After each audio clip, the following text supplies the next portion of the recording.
अस्सलामु अलैकुम वरहमतुल्लाहि वबरकातुहू।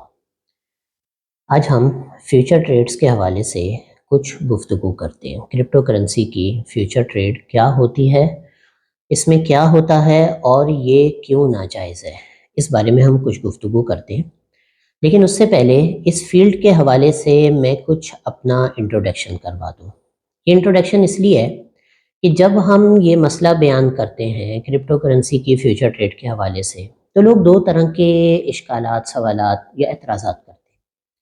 पहला इश्काल या एतराज़ ये होता है कि ये मौलवी लोग एक चीज़ को पहले नाजायज़ कह देते हैं और बाद में उसको जायज़ कहते हैं। तो इस पर मेरे चैनल पर और मेरे पेज पर एक वीडियो मौजूद है जिसमें तमाम तफ़सीलात मौजूद हैं कि किस वजह से किसी चीज़ को नाजायज़ या किसी चीज़ को जायज़ करार दिया जाता है। उसमें बहुत बड़ी वजह एक टेक्नोलॉजी में तब्दीली भी होती है, या चीज़ के अंदर आने वाली तब्दीली उसमें एक बड़ी वजह होती है। तो ये आप हज़रात वहाँ पे तफ़सील से देख सकते हैं। दूसरा जो इश्काल या दूसरा जो सवाल किया जाता है, वो ये होता है कि क्रिप्टो करेंसी जो कि एक इंतहाई जदीद और मॉडर्न टेक्नोलॉजी है और ताल्लुक भी उसका आईटी से है। तो क्या हज़रात उलमाए किराम जो इसके बारे में मसला बता रहे हैं और इसको नाजायज़ कह रहे हैं, क्या वो ये जानते भी हैं कि ये क्या होती है? तो मेरा इस फील्ड से ताल्लुक 2016 से है। 2016 में डॉक्टर चार्ल्स डब्ल्यू एवांस का एक रिसर्च पेपर था। ये एक अमेरिकन प्रोफेसर हैं। इनका रिसर्च पेपर था बिटकॉइन और इस्लामिक फाइनेंस के हवाले से। तो मैं उस वक़्त जो हमारा मुफ्ती कोर्स होता है, तखस्सुस स्पेशलाइज़ेशन जो हमारी होती है फ़िक़्ह में, तो मैं उसमें था। तो मेरे हवाले किया गया कि इस पे थोड़ी-सी रिसर्च भी करें और इसकी ट्रांसलेशन भी करें। तो मैंने उस वक़्त उसकी फ़र्स्ट टाइम ट्रांसलेशन जब की, तो उस पे रिसर्च की, मुझे मालूम हुआ बिटकॉइन भी दुनिया में एक चीज़ होती है, वग़ैरह-वग़ैरह उसकी सारी तफ़सीलात मेरे कुछ न कुछ मेरे इल्म में आई। फिर उसके बाद 2017 में मेरा जो थीसिस था, वो इसी टॉपिक पे था। उस वक़्त इसे क्रिप्टो करेंसी नहीं कहा जाता था, इसके लिए वर्चुअल करेंसी या वीसी उसका मुख़फ़्फ़फ़ इस्तेमाल होता था। तो मेरा जो थीसिस था वो मैंने 2018 में पब्लिश करवाया, वर्चुअल करेंसियों की शरई हैसियत इस नाम से। इसकी पीडीएफ आप हज़रात इंटरनेट से देख सकते हैं। उसमें मैंने पूरी डिटेल से लिखा कि बिटकॉइन क्या होती है, ऑल्ट कॉइन्स क्या होते हैं, ये किस तरीके से काम करती है, और फिर उसके बाद इससे मुतालिक जितनी दीगर मबाहिस हैं, करेंसी में क्या होना चाहिए, मनी क्या होती है, करेंसी क्या होती है, और ये सब चीज़ें मैंने उसके अंदर जमा की और उस पे एक मुकम्मल काम किया। तो रिसर्च से मेरा जो ताल्लुक है इस फील्ड की रिसर्च से, वो 2016 से है और अभी 2023 चल रहा है। तो इसका मतलब है कि ये मेरा इस फील्ड में 7वां साल है। तो लिहाजा मैं जो बात इस पे आगे करना चाह रहा हूँ, वो पूरी तरह अच्छी तरह समझ के और मुकम्मल शरह सदर के साथ करना चाह रहा हूँ। फ्यूचर ट्रेड बुनियादी तौर पे ये कॉन्सेप्ट स्टॉक से आया है। स्टॉक यानी शेयर मार्केट से। शेयर मार्केट में फ्यूचर ट्रेड्स होती थी, मुस्तकबिल के सौदे होते थे। मुझे एक शेयर चाहिए 31 जनवरी को, तो मैं आज के दिन 31 जनवरी की खरीदारी का मामला मैं कर लिया करता था। मिसाल के तौर पर शेयर की कीमत 10 रुपए है, मैंने 10 रुपए में 31 जनवरी में को खरीदारी का आज के दिन मुआहिदा कर लिया, और जब 31 जनवरी आएगी तो या तो मैं शेयर ले लूँगा, और या फिर जो मुझे बेचने वाला है मैं उससे बोलूँगा कि आज का रेट देखो, अगर रेट ऊपर है, 10 रुपए का शेयर था 12 रुपए का हो गया है, तो 2 रुपए मेरा प्रॉफिट है, तो मुझे प्रॉफिट मेरा दे दो। और अगर रेट नीचे है, 10 रुपए का शेयर मैंने लिया था, 8 रुपए का वो हो गया है, तो मुझसे 2 रुपए ले लो, ये 2 रुपए मेरा लॉस है, इसको सेटलमेंट कहते हैं। तो स्टॉक मार्केट के अंदर दोनों चीज़ें होती हैं। जब 31 जनवरी आती है तो उस सूरत में उस दिन मैं शेयर भी ले सकता हूँ, और अगर उस दिन मैं चाहूँ तो मैं सेटलमेंट भी कर सकता हूँ, लेकिन सेटलमेंट ये ज़्यादा हुआ करती है। बुनियादी तौर पे ये मामला भी दुरुस्त नहीं है। एक तो शरीयत मुतहरा के जो बै की लेन-देन, ख़रीदो-फ़रोख्त का जो मामला है, उसके अंदर जिस दिन मामला हो रहा है, उसी दिन मुकम्मल होना चाहिए। उसकी फिर मज़ीद कुछ सूरतें होती हैं। बाज़ औक़ात ऐसा होता है कि चीज़ उस दिन ले ली जाती है और उसके पैसे बाद में दिए जाते हैं। बाज़ औक़ात ऐसा होता है कि पैसे उस दिन दिए जाते हैं और चीज़ बाद में ली जाती है, जिसे सलम कहते हैं, और उसकी कुछ शराइत हुआ करती हैं। लेकिन इस तरह का मामला करना कि 31 जनवरी को ही ये मामला मुकम्मल होगा, उसी दिन मैं पैसे दूँगा, उसी दिन मैं चीज़ लूँगा, ये दुरुस्त नहीं होता। और दूसरी चीज़ प्राइस सेटलमेंट। प्राइस सेटलमेंट का तो मतलब यह है कि मैंने वो चीज़ असल में खरीदी ही नहीं थी, बल्कि मैंने तो उसकी प्राइस के ऊपर एक जुआ खेला था, एक शर्त लगाई थी, एक गैम्बलिंग की थी कि इसकी प्राइस यहाँ से ऊपर जाएगी तो उस दिन हम आपस में सेटल कर लेंगे, जो प्रॉफिट होगा वो तुम मुझे दे देना, और अगर इसकी प्राइस यहाँ से नीचे जाती है तो जो लॉस होगा वो लॉस जो है ना तुम मुझसे ले लेना। तो मैंने अपने पैसे, अपने 10 रुपए इस चीज़ पर लगाए थे कि या ऊपर चले जाएंगे तो मुझे इसके ऊपर प्रॉफिट हो जाएगा, और अगर नीचे चले गए तो मुझे इस पर लॉस हो जाएगा। हकीकत में शेयर खरीदना मेरा मकसद ही नहीं था और ना मैंने शेयर खरीदे, तो ये जुआ बन जाता है। क्रिप्टो करेंसी में जो फ्यूचर ट्रेड्स होती हैं, जब मैंने 2016 में इस टॉपिक पर काम शुरू किया तो उस वक्त बाइनेंस, ये तो मेरे जहन में नहीं है कि उस वक्त मौजूद थी या नहीं थी, लेकिन उस वक्त बिल्कुल मारूफ नहीं थी। बाइनेंस 2017 के आखिर में कुछ मशहूर होना शुरू हुई और आज बाइनेंस दुनिया की नंबर 1 एक्सचेंज समझी जाती है। तो ये चीज़ें फ्यूचर ट्रेड वगैरह ये मेरे सामने ही आई। तो क्रिप्टो करेंसी की फ्यूचर ट्रेड के अंदर जो मामला होता है ये सिर्फ प्राइस सेटलमेंट का हो रहा होता है, इसमें तो मुस्तकबिल में खरीदारी की बात भी नहीं हो रही होती। अगर मैं आज के दिन एक कॉइन के ऊपर बाय या लॉन्ग का ऑप्शन लगाऊं तो इसका मतलब ये होता है कि बाद में जाके अगर मैंने 3 महीने का कॉन्ट्रैक्ट खोला है तो उस सूरत में, या परपेचुअल कॉन्ट्रैक्ट है तो आगे 2 मिनट बाद, 3 मिनट बाद, 10 मिनट बाद, घंटे बाद जो प्राइस है वो देखी जाएगी। अगर प्राइस ऊपर चली गई है तो एक्सचेंज मुझे उसका जो प्रॉफिट है वो दे देगा, और अगर प्राइस नीचे चली गई है तो एक्सचेंज मुझसे जो उसका लॉस है वो मुझसे ले लेगा। तो ये बेईनी वही काम होता है, हकीकत में खरीदारी नहीं हो रही होती। ये काम कैसे हो रहा होता है, तो इसके लिए हम जरा कंप्यूटर स्क्रीन की तरफ चलते हैं।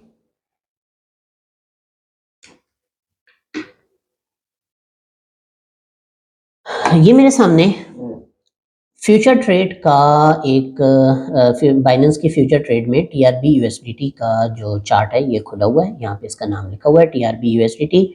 यहाँ नीचे इसका चार्ट है, इसकी कीमत मुख्तलिफ उन पे मुख्तलिफ दिनों के हिसाब से चल रही है। वनडे का ये चार्ट है। यहाँ पे ऑर्डर बुक आ रही है। ऑर्डर बुक में जितने पे लेन देन हो रहा है वो कीमत मुस्तकिल अपडेट हो रही है। ये डिटेल उन हजरात के लिए बता रहा हूँ जिनको इससे कुछ ज़्यादा जिनका वास्ता नहीं रहा। यहाँ अगर आप इस तरफ आ जाएं तो यहाँ पे खरीदने और बेचने के लिए, या यूं कह लें कि लॉन्ग और शॉर्ट करने के लिए एक पैनल यहाँ पर मौजूद है। नीचे आ जाएं, यहाँ नीचे के पैनल के अंदर पोजीशंस लिखी हुई हैं जो कि इस वक्त कोई भी ओपन नहीं है। अगर मैं कोई पोजीशन ओपन करूंगा तो वो यहाँ पर आ जाएगी। पोजीशन का मतलब क्या होता है कि हमने एक साइड ले ली। एक साइड क्या ले ली कि ये चीज़ हमने आज लॉन्ग का ऑप्शन मिसाल के तौर पे लगाया कि इसकी कीमत ऊपर जाएगी, या हमने शॉर्ट का ऑप्शन लगाया कि इसकी कीमत नीचे आएगी, तो ये पोजीशन का मतलब होता है। मैं यहाँ पर जाता हूँ, मेरे पास इस वक्त 15.98 यूएसडीटी यहाँ पर मौजूद है। अच्छा, ज़रा सा इसके वॉलेट हम देख लेते हैं। ये फ्यूचर का वॉलेट है, इसको रिफ्रेश कर लेते हैं।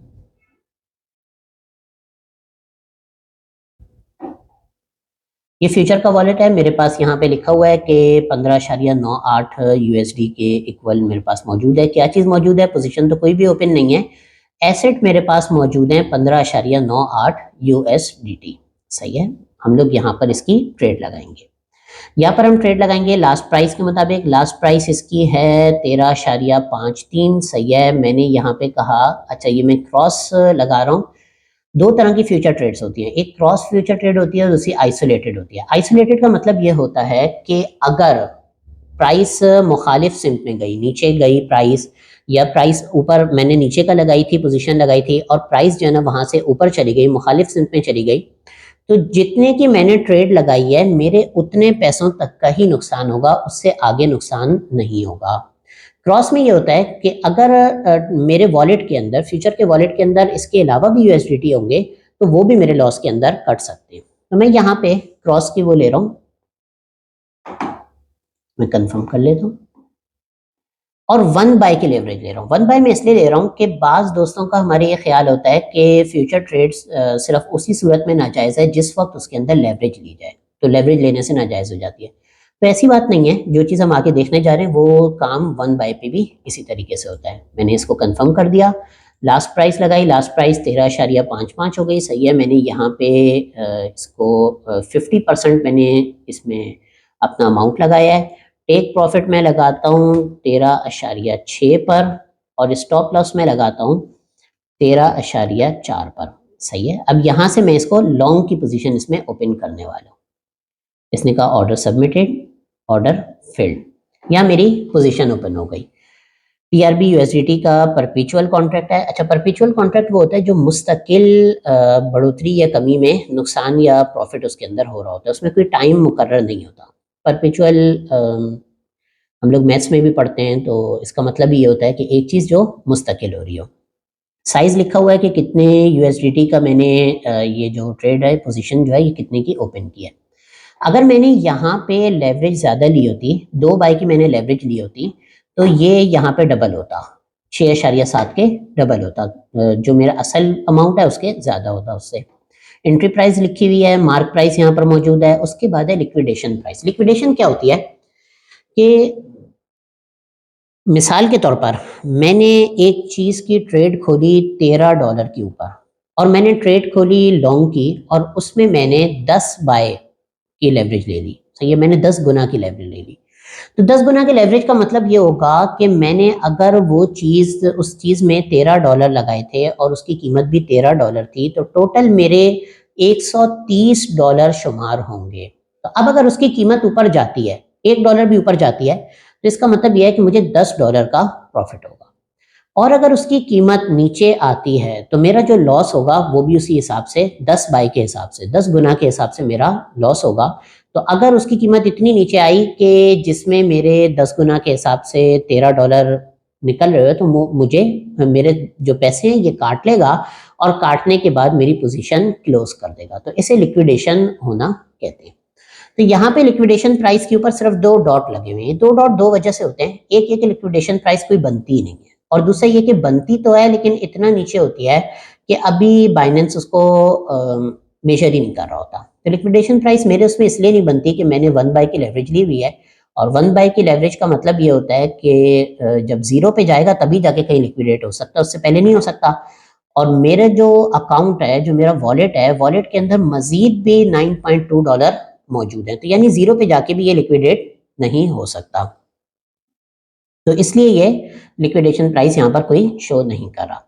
उसके आगे यहाँ पे बताया जा रहा है कि जो है ना मार्जिन कितने 6.77 यूएसडीटी मैंने इसके अंदर लगाई हैं, और प्रॉफिट और लॉस जो है ना ये कितने हैं, तो -0.01 यूएसडीटी का ये लॉस है। ये मेरी एक पोजीशन ओपन है।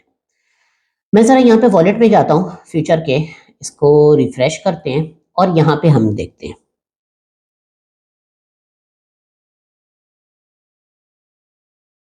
फ्यूचर के इस वॉलेट में 2 तरह के फ्यूचर होते हैं, यूएसडीएम होता है, दूसरा कॉइन एम होता है। कॉइन एम में हम कोई कॉइन डाल के उसके ऊपर ट्रेड ले सकते हैं, यूएसडीएम के अंदर हम यूएसडीटी डाल के उसके ऊपर ट्रेड लेते हैं। यहाँ पे एक पोजीशन ओपन है टीआरबी यूएसडीटी परपेचुअल की, सही है। ये उसका साइज लिखा है, एंट्री प्राइस, मार्क प्राइस, उसका प्रॉफिट एंड लॉस, ये सारी चीजें लिखी हुई, ठीक है भाई। अब खरीदो फरोख्त का जो उसूल था उसके मुताबिक ये होना चाहिए था कि मैंने टीआरबी के अगर कॉन्ट्रैक्ट किया है तो टीआरबी मेरे पास आ जाए, वो मेरे खरीदारी के अंदर आ जाए। खरीदो फरोख्त के उसूल के मुताबिक तो ये होना चाहिए था।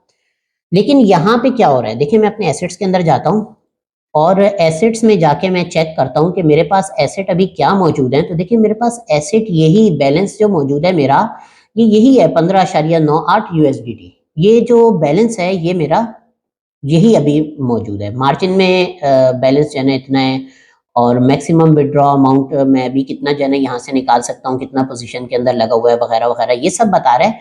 लेकिन मुझे किसी किस्म के टीआरबी इसने नहीं दिए। ये तो एक सिर्फ कॉन्ट्रैक्ट है। अगर कीमत ऊपर जाएगी तो मेरा नफा होगा, अगर कीमत नीचे आएगी तो मेरा लॉस हो जाएगा। ये सिर्फ इस चीज का एक कॉन्ट्रैक्ट है। हम शॉर्ट की भी एक पोजीशन ओपन करके देख लेते हैं।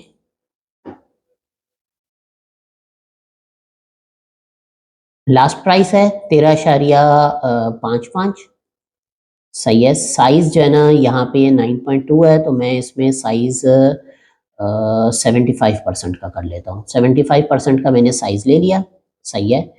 और मैंने इसको ये बोला कि प्रॉफिट तुमने कहाँ लेना है, प्रॉफिट लेना है तुमने 13.4 पर, क्योंकि अब मैं शॉर्ट ले रहा हूँ ना, तो शॉर्ट का मतलब ये है कि जब प्राइस नीचे जाएगी तो मुझे प्रॉफिट होगा और जब प्राइस ऊपर आएगी तो मुझे लॉस होगा।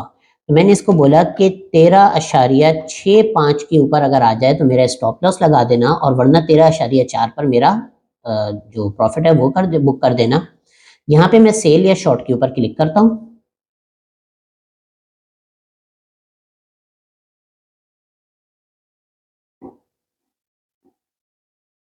ये मेरी पोजीशन यहाँ पर आ गई, टीआरबी यूएसडीटी की शॉर्ट की पोजीशन मेरे पास यहाँ पर आ गई। ये मैंने डाउन की तरफ इसको मूव किया हुआ। अच्छा, जब मैंने लॉन्ग की पोजीशन लगाई थी तो हमने देखा था कि यहाँ पे लिक्विडेशन प्राइस कोई भी नहीं थी। वो इस वजह से लिक्विडेशन प्राइस यहाँ पर नहीं थी कि जाहिर सी बात है नीचे की तरफ जाएगा तो कहाँ तक, जीरो तक जाएगा। लेकिन अब चूंकि हमने नीचे की तरफ उसकी शॉर्ट की पोजीशन लगाई है तो यहाँ पे लिक्विडेशन प्राइस मौजूद है और ये लिक्विडेशन प्राइस ये 35.6 की जो है ना यहाँ पर मौजूद है, क्योंकि ऊपर जाने में तो जाहिर सी बात है ऊपर कहीं भी जा सकता है ना, 100, 200, 300, 500 कहीं भी जा सकता है। अभी कीमत चल रही है 13.5, लेकिन ये मुझे बता रहा है कि जब आपकी इसकी कीमत आएगी 35 अशारिया इतने पर, तो उस वक्त जाके हम इसको लिक्विडेट करेंगे। 35 अशारिया पे क्यों, 13 के हिसाब से तो इसमें जितने पैसे लगाए थे उतने खत्म होने पे आ जाना चाहिए था। तो यहाँ पे चूंकि मेरे पास थोड़े से अभी भी अवेलेबल हैं, 6.49 ये मेरे पास अभी अवेलेबल हैं, तो इस वजह से बता रहा है कि जब इधर जाएगी वापसी के ऊपर की तरफ जाएगी तो ये सूरत हाल होगी। सही है, हम दोबारा अपने फ्यूचर वॉलेट में जाते हैं।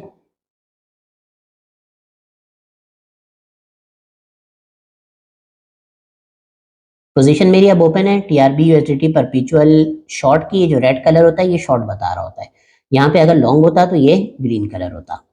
एसेट मेरे पास कितने हैं भाई, एसेट तो मेरे पास वही है, क्योंकि टीआरबी ना मेरे पास थे जो मैं बेचता। सही है, वैसे शॉर्ट को ये समझा जाता है कि अभी बेच लिया और बाद में उसकी खरीदारी कर ली, तो टीआरबी मेरे पास थे ही नहीं, मैं अभी कैसे उसको बेच सकता था। और पिछले वाले उसके अंदर भी मैंने देखा था कि कॉन्ट्रैक्ट में मुझे कुछ भी नहीं दिया गया था, तो यहाँ पर भी जाहिर सी बात है कुछ भी मेरे पास बेचने के लिए मौजूद नहीं है। तो ये फ्यूचर ट्रेड होती है। अब अगर यहाँ से देखें, यहाँ पे प्रॉफिट एंड लॉस चल रहा है। अब अगर प्राइस यहाँ से नीचे जाती है, मेरी शॉर्ट की वो लगी हुई है, और नीचे जाने के बाद किसी ऐसी जगह पर पहुंचती है, या तो मेरे इस टारगेट तक पहुंच जाती है जो मैंने यहाँ पर इसको टारगेट दिया था यहाँ पे जी, दोबारा भी हम इसको टारगेट दे सकते हैं। पिछली बार हमने इसको टारगेट दिया था कि जो है ना 13.4 पर जाकर तुम इसको बंद कर देना। मैंने इसको कहा ये टेक प्रॉफिट यूएसडीटी 13.4। सही है, तो जब ये यहाँ पर पहुंचेगा तो मुझे 0.11 यूएसडीटी ये मुझे इसका जो कह लें कि प्रॉफिट जो है ना मुझे इसमें मिलेगा। अब देखिए प्राइस नीचे जा रही है तो यहाँ पे मेरा प्रॉफिट शो हो रहा है। ली मैंने कुछ भी नहीं है, लिया कुछ भी नहीं है, बेचा मैंने कुछ भी नहीं है, बस वैसे ही प्रॉफिट शो हो रहा है। ये जुआ होता है, ये चीज गैमलिंग के अंदर आती है, शरन जिसको किमार या मैसर कहते हैं उसके अंदर आती है, और कुरान करीम में इससे वाज़े तौर पे मना किया गया। यसअलूनका अनिल खम्रि वल मैसिर, ये आपसे पूछते हैं शराब और जुए के बारे में। कुल फीहिमा इस्मुन कबीरुन व मनाफिउ लिन्नास, आप कह दीजिए इनमें बड़ा गुनाह है और लोगों का फ़ायदा भी है। व मनाफिउ लिन्नास, देखिए हम लोग समझते हैं कि हम फ्यूचर ट्रेड करते हैं, लॉन्ग लगाते हैं, शॉर्ट लगाते हैं, इसके अंदर पैसा बनता है, पैसा, तो कुरान करीम भी ये कह रहा है व मनाफिउ लिन्नास, लेकिन व इस्मुहुमा अकबरु मिन नफ़इहिमा, इनका जो गुनाह है वो इनके दुनियावी नफ़े से ज़्यादा है। तो अल्लाह तबारक व तआला हमें कुरान करीम में ये बात बता रही है, अय्युहल्लज़ीना आमनू इन्नमल खम्रु वल मैसिरु वल अंसाबु वल अज़लामु रिज्सुम मिन अमलिश शैतान। शराब, जुआ और ये इस तरह की 3-4 चीज़ें बयान करके कहते हैं रिज्सुम मिन अमलिश शैतान, शैतान के अमल की नापाकी हैं। फजतनिबूहु, तुम इससे इज्तनाब करो, लअल्लकुम तुफलिहून, ताकि तुम फलाह पा जाओ। तो जो चीज़ हम समझ रहे होते हैं कि इसके अंदर हमें प्रॉफिट हो रहा है, इसके अंदर हमें फ़ायदा हो रहा है, देखो हम कैसा ज़बरदस्त कमा रहे हैं, वो असल में हमारी आखिरत की भी तबाही होती है और हमारी दुनिया की भी तबाही होती है। इस पे जो इनकम मिलती है सूद में, चूंकि हमने पैसा सिर्फ लगाया होता है और इस पैसे के ऊपर जो इनकम जनरेट होती है तो वो जुए के अंदर हमने पैसा लगाया होता है, इस पैसे पे जो इनकम जनरेट होती है, तो वो इनकम ये सूद के ज़ुमरे में आती है और हराम होती है। तो इस चीज़ में तबाही तबाही है और अल्लाह तबारक व तआला से, नबी करीम सल्लल्लाहु अलैहि वसल्लम से जंग का ऐलान भी है। जिस चीज़ को हम फ़ायदा समझ रहे होते हैं, वो हमारे लिए नुकसान का बायस है। तो इसलिए ये फ्यूचर ट्रेड ये हराम है। यहाँ पे एक छोटा-सा कॉन्सेप्ट और होता है, जिसकी मैं थोड़ी-सी वज़ाहत कर दूँ। एक चीज़ होती है फंडिंग फ़ीस, यहाँ पे देखें चल रही है फंडिंग फ़ीस 0.0100%। बाज़ दोस्त ये समझ रहे होते हैं कि ये फंडिंग फ़ीस ये इस मामले के अंदर ये सूद है, इसके अलावा कुछ भी नहीं। ये होता क्या है, पॉज़िटिव और नेगेटिव उसमें एक साइड से बाइनेंस लॉन्ग वालों से या शॉर्ट वालों से कुछ रकम ले रहा होता है और दूसरी साइड पर बाइनेंस दूसरे जो लॉन्ग या शॉर्ट वाले होते हैं, उनको ये चीज़ दे रहा होता है। ये सिस्टम फंडिंग फीस का इसलिए रखा जाता है ताकि मार्केट बैलेंस रहे। सारे के सारे लोग लॉन्ग की तरफ या सारे के सारे लोग शॉर्ट की तरफ ना चले जाएँ।